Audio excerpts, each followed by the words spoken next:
ভালো লাগছিল না, বাড়িতে কেউ নেই, যার জন্য আজকে ভাবলাম একটু লাইভে আসে আমার বন্ধুদের সঙ্গে একটু আড্ডা মারি আর একটু গপ্প সপ্প করি, একা একা বসে থেকে আর কি করবো, তাই ভাবলাম একটু লাইভে চলে আসলাম। তো প্লিজ সবাই জয়েন হয়ে চলে এসো আমার লাইভে।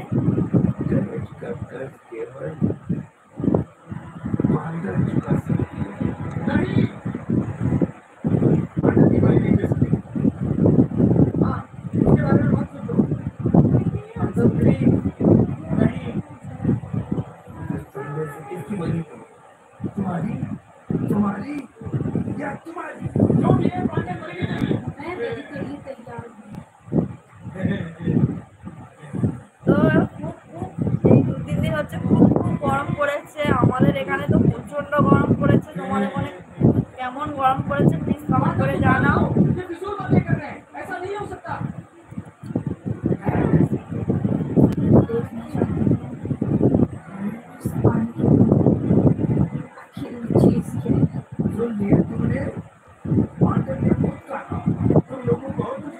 প্লিজ কমেন্ট করবে কে আসলো।